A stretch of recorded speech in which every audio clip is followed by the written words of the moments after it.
I speak to you today with feelings of profound sorrow. King Charles had faced family rebellion, public scrutiny, and the crushing responsibility of inheriting a crown shaped by 1,000 years of history.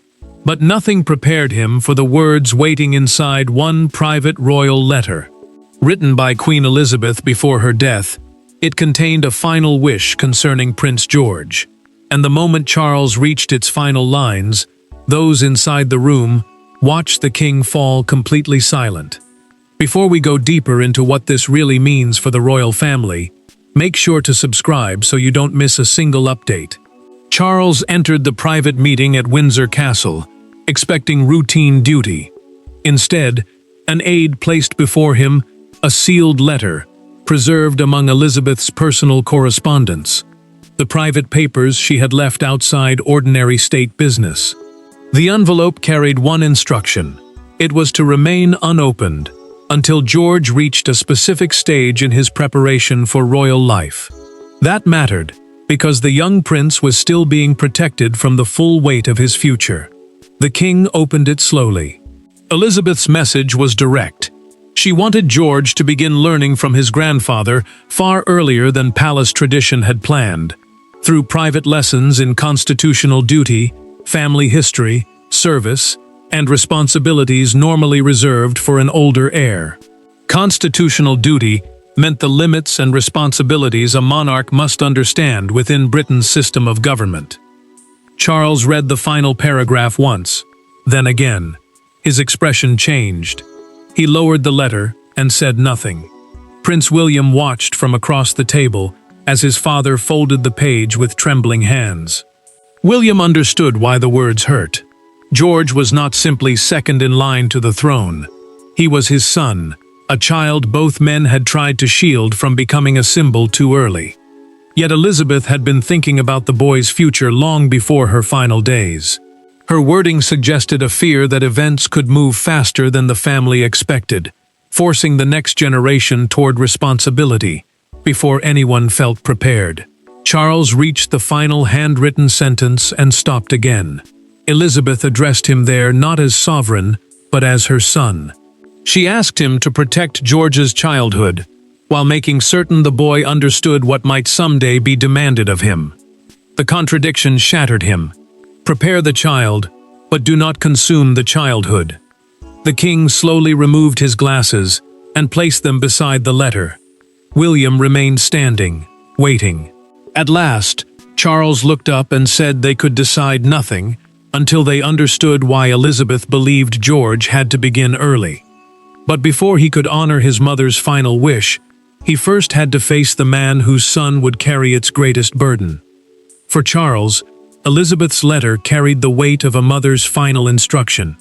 For William, it carried something far more frightening: the possibility that his eldest son's childhood had just been placed on a royal timetable. George was not simply second in line to the throne. He was a boy still growing into himself, and now 2 generations of kingship seemed to be reaching toward him at once. William understood exactly why preparation mattered, but he also knew what royal expectation could take away. Prince George stood directly behind his father in the line of succession, meaning he was expected one day to inherit the crown if events followed their normal course. Yet William and Catherine had spent years trying to give him something royal life rarely offered future monarchs: ordinary routines, close family time, school friendships, and space to grow before duty began defining every decision. The prince confronted Charles privately at Windsor. He did not reject Elizabeth's wish, but his voice hardened when he warned that honoring her could not mean turning George's adolescence into a permanent rehearsal for kingship. William remembered how quickly public duty could consume privacy and freedom, while the king carried his own memories of growing up beneath expectations he had never chosen. Neither man doubted that George needed preparation. They feared what could happen if preparation became pressure. Charles felt the accusation more deeply than William intended. The king asked whether his son truly believed he would place the monarchy before his grandson, then admitted something he had barely said aloud since opening the letter. Elizabeth's final instruction frightened him, because he knew precisely what early royal expectation could do to a child. He wanted George prepared, but he did not want the boy measuring every ordinary moment against a future throne. William carried that fear home to Catherine. With no aides present, he sat opposite her and repeated Elizabeth's words from memory. Catherine listened, without interrupting. When he finished, she remained silent for several seconds before asking, "How much does George need to know?" Her concern was immediate and personal. Whatever lessons came next, she insisted, they could not be allowed to alter his school life, his relationship with his siblings, or the sense that home remained separate from royal duty. Then William remembered another line from the letter. Elizabeth had specifically asked that George be taught by family members whenever possible, instead of being shaped entirely by palace officials. Palace officials are the advisors and staff who help organize royal duties, constitutional work, and public responsibilities. That instruction changed the meaning of everything. Elizabeth was not simply asking for earlier preparation. She was deliberately limiting the institution's influence over the boy. William looked again at Catherine, and the same question passed between them without needing to be said twice. What had Elizabeth seen inside royal life that made her believe family had to stand between George and the machinery of the crown?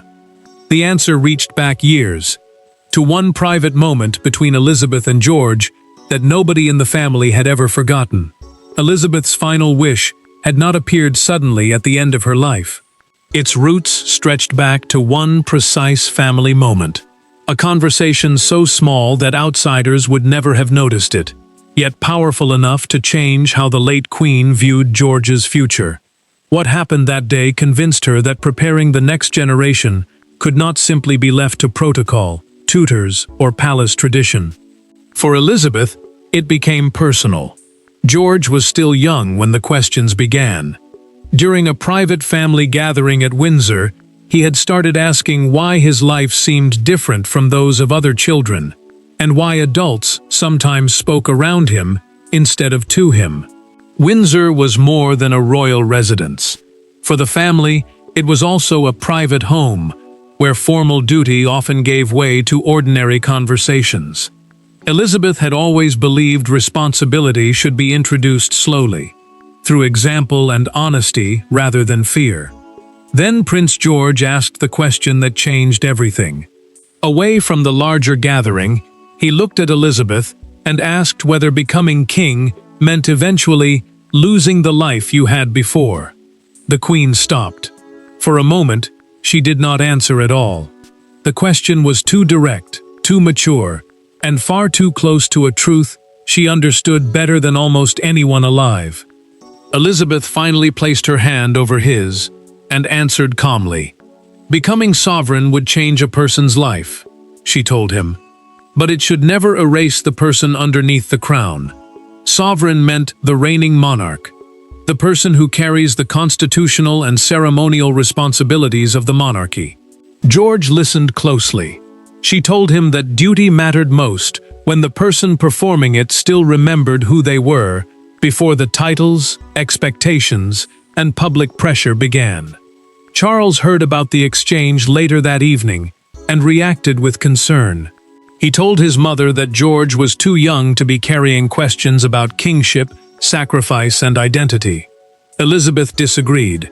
She told him the boy already understood more than the adults around him realized, and pretending otherwise would not protect him.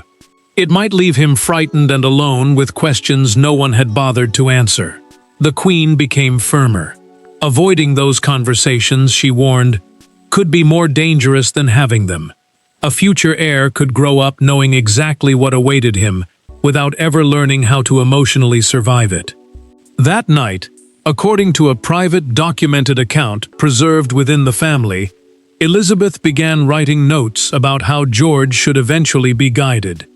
Those notes would later become the foundation of the letter that shattered Charles years afterward. Charles finally understood what his mother had seen. She had never wanted to push George faster toward the throne. She wanted to stop the crown from swallowing him before he ever reached it. Armed with that realization, Charles called William back to Windsor, and this time their conversation would become far more difficult. The second meeting did not begin like a royal consultation. It began like an argument between a father and a son. Charles believed Elizabeth's wish carried a moral obligation.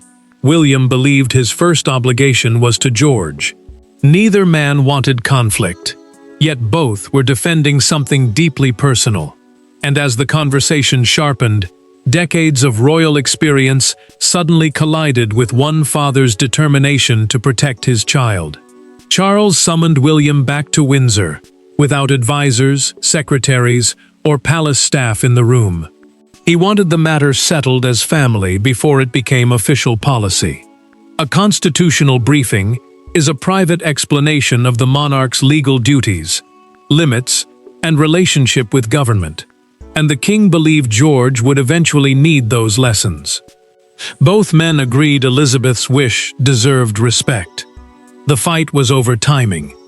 The king spoke first, and argued that George should gradually begin private lessons in history, constitutional responsibility, and the pressures attached to succession. William pushed back immediately. He told his father that learning could not become a permanent rehearsal for adulthood. George was still a child, still growing, and still entitled to years when every conversation did not point toward the throne waiting somewhere in his future. William placed both hands on the table.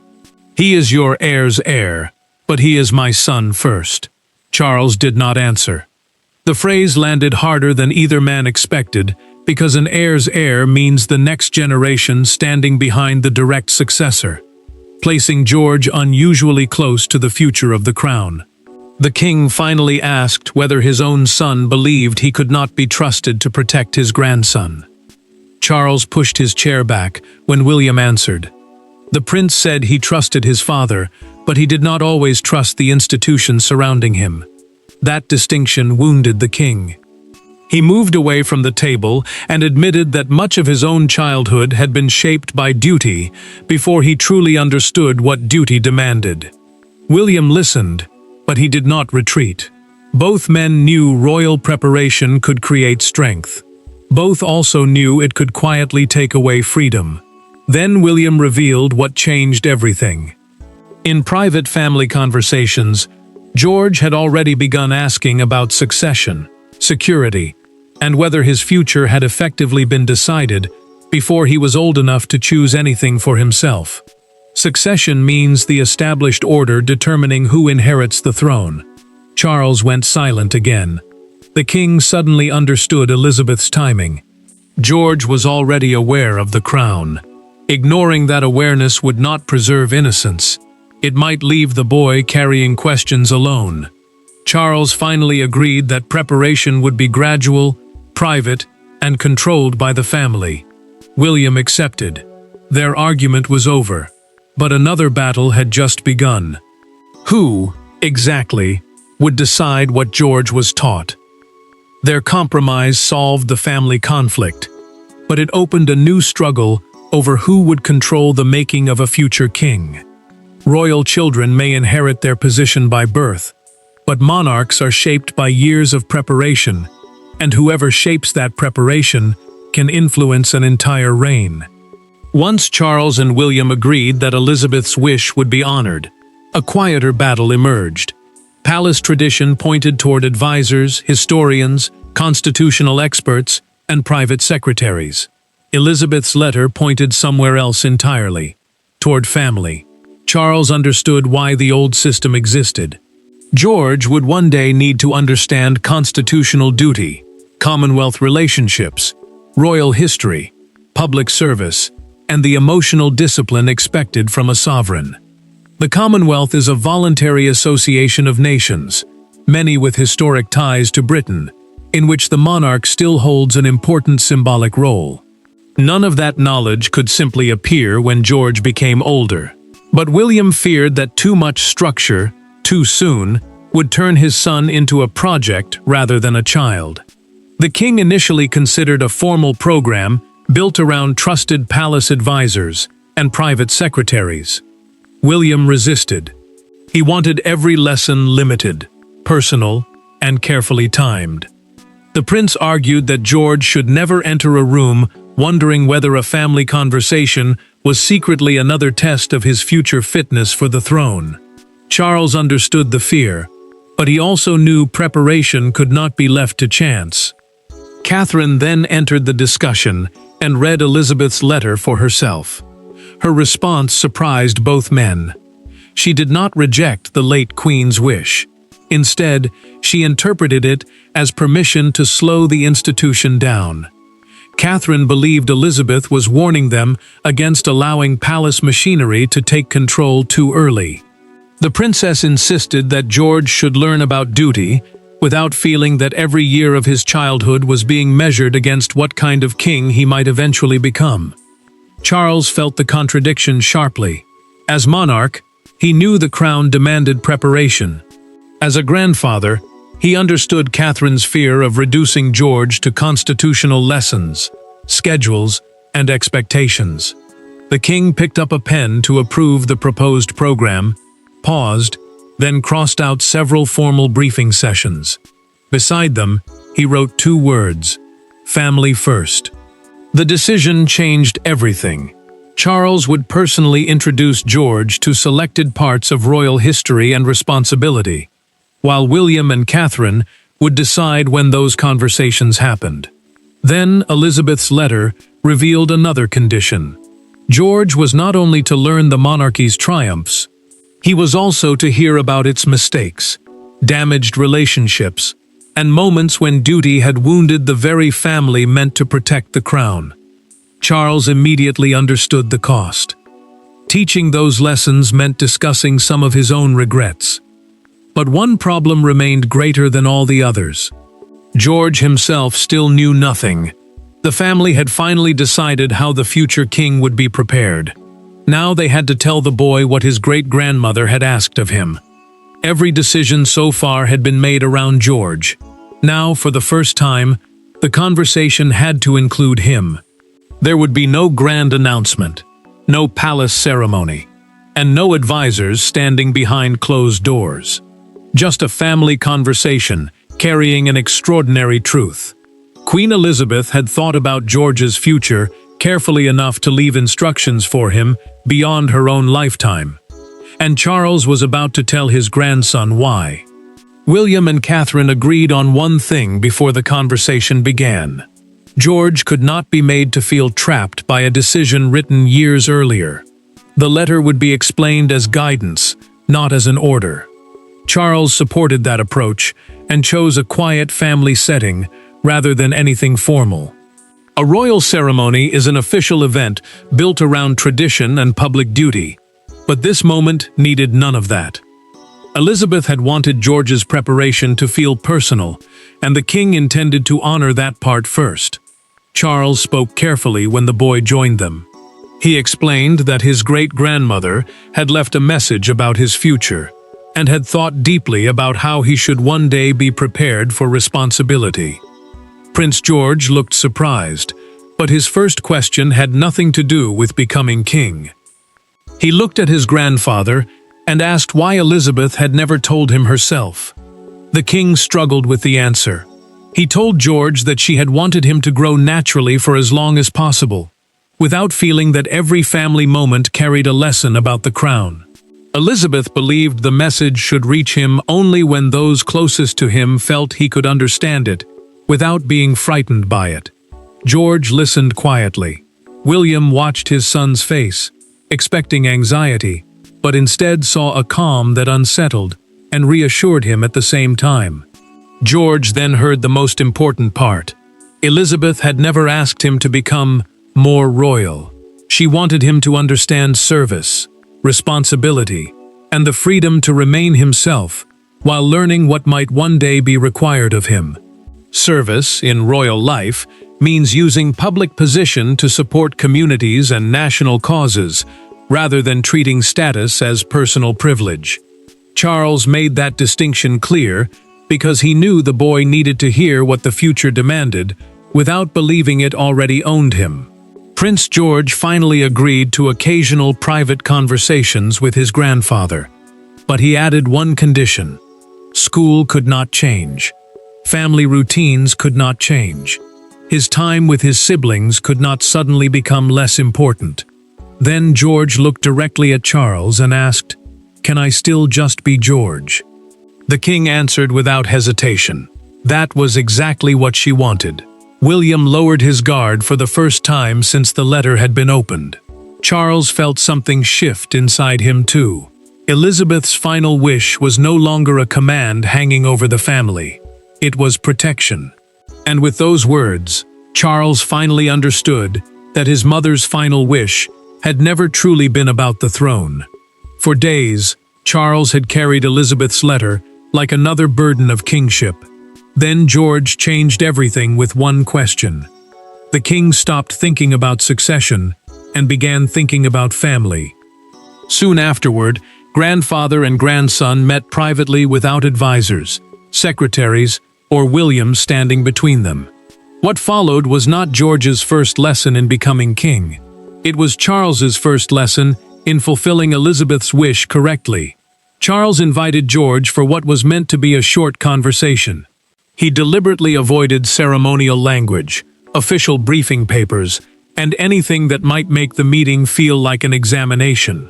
A briefing paper is a formal document used to prepare a royal for duties, decisions, or official discussions. But the king left those papers closed. He wanted George to understand something more important first: the loneliness that can come when other people begin deciding who they think you must become. George listened quietly before asking the question Charles had not expected. Had he always wanted to become king? The monarch paused. With no advisors present and no institutional language to hide behind, he admitted that royal destiny was not something a child chose. He had grown up knowing his future had already been written in ways few children could understand. That knowledge could create purpose, but it could also make ordinary life feel temporary. Charles became emotional, and this time he did not hide it. He told George that Elizabeth had taught him duty, discipline, and service, but her final wish showed something deeper. She had also understood what could happen when duty was taught without protecting the person underneath it. The king finally saw that his mother had not been asking him to create another monarch as quickly as possible. She had been asking him to protect the boy who might one day become one. George answered with equal honesty. He wanted to learn. He wanted to understand what his future might require. But he did not want everyone around him behaving differently because of something that could still be decades away. Charles immediately promised that would not happen. George's preparation would not become an accelerated path toward the throne. It would be slow, private, and built around understanding people before institutions. The king finally stopped treating Elizabeth's letter like a command he might fail. He began seeing it as an act of trust from his mother. She had trusted him to know the difference between preparing George and burdening him. Charles reached for the folder he had brought, then closed it without opening a single page. The rest of the conversation was simply between grandfather and grandson. For the first time, the letter had brought peace. But that peace would not stay private for long. Inside the family, Elizabeth's final wish had finally found its meaning. Outside palace walls, it was about to become an explosive public story. By morning, what had begun as a deeply private family matter had become a national obsession. Elizabeth's name still carried enormous emotional power, and the idea that her final thoughts had reached forward toward George struck at something deeper than succession. It became a story about generations: the late Queen, the reigning king, the Prince of Wales, and the young boy expected one day to inherit everything they had spent their lives protecting. Palace officials released only a limited acknowledgement. They confirmed that Elizabeth had left personal guidance concerning George's future development, but they refused to publish the private wording. A palace acknowledgement is a carefully controlled statement, confirming part of a royal matter without revealing everything behind it. That restraint mattered, because one leaked sentence could turn a family promise into a national demand. Almost immediately, debate split between those who saw continuity and those who feared too much pressure was being placed on a child. Outside Buckingham Palace, the story became impossible to contain. A crowd gathered near the gates as one major morning newspaper appeared, with a front page showing a childhood photograph of Elizabeth beside a recent image of George. Across the page ran the words, "Her final wish, protect the boy who will one day be king." The headline captured the emotion perfectly, but it also created the very danger the family had feared. George was becoming a symbol, before he had even been allowed to understand what that symbolism meant. William watched the televised coverage from home and grew increasingly uneasy. The prince saw his son discussed, as though his entire future had suddenly been activated by one letter. Catherine shared the concern. She feared school, friendships, and ordinary family routines could now become harder because strangers would look at George differently. William switched off the television while the boy was elsewhere in the house and told her the family would not allow headlines to decide their son's childhood. Charles felt the same pressure from a different direction. The king understood that public fascination could easily turn Elizabeth's wish into a story about accelerated succession. Yet that was not what she had asked for. Commentators soon began stressing the distinction. Her message did not bypass William, change the line of succession, or move George closer to the throne. It created a family responsibility to prepare him with care while protecting the life he still had. The monarch made his decision quickly.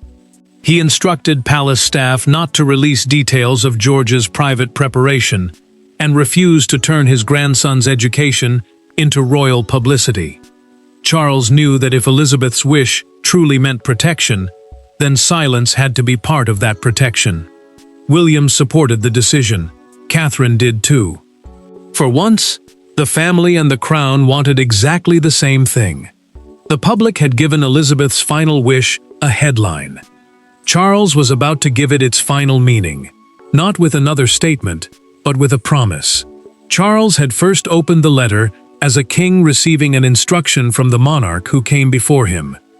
He would close this chapter differently, as a son understanding his mother, a father respecting William, and a grandfather protecting George.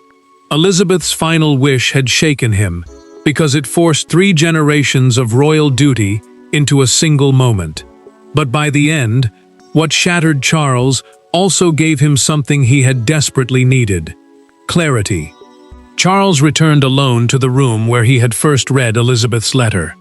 He carried the same envelope that had triggered the family conflict, and opened it once more, not because he had forgotten the words, but because he finally understood them differently. Her final message was not a succession order. Succession is the established order determining who inherits the throne, and Elizabeth had never asked him to speed that process forward. She had asked him to prepare George without allowing preparation to become fear. The king reached the handwritten line about protecting the boy's childhood, and paused. This time there was no shock. There was grief, but it had changed shape. Charles now understood that his mother had not been preparing a replacement for him, or predicting when crowns would change hands. She was asking him to help George become emotionally ready for a life that could one day demand sacrifice, discipline, and enormous public responsibility. William received the final assurance soon afterward. Charles told his son that every stage of George's preparation would be agreed with him and Catherine, and that nothing would be forced simply because palace tradition expected it. The prince accepted that promise. Their earlier confrontation no longer felt like a battle with a winner and loser. It had become a shared responsibility between a father protecting his son and a grandfather protecting his grandson. George returned to ordinary family routines. The young prince continued school, time with his siblings, and the everyday life his parents had fought to preserve. His private conversations with Charles began quietly, without ceremony, public schedules, or expectations that he behave like a king decades before his time. The lesson was simple but powerful. He would learn what the crown required without ever being taught that the crown mattered more than the person wearing it. Charles finally realized why the letter had shattered him so deeply. Elizabeth's final act had forced him to confront the hardest truth of hereditary monarchy. Every sovereign eventually helps prepare someone they love for a burden they understand too well. Yet the letter had not divided the family. It had bound 4 generations together: Elizabeth's experience, Charles's responsibility, William's protection, and George's future. The king folded the letter one final time, placed it back inside the envelope, and quietly said, "I understand, Mama." Elizabeth's final wish was never simply that George be prepared to wear the crown. It was that when his day eventually came, the crown would inherit a whole man, not consume the boy who had been born beneath its shadow. And for Charles, honoring that distinction became the most personal duty of his reign. Thanks for watching. Please don't forget to like and subscribe, and we will see you in next one.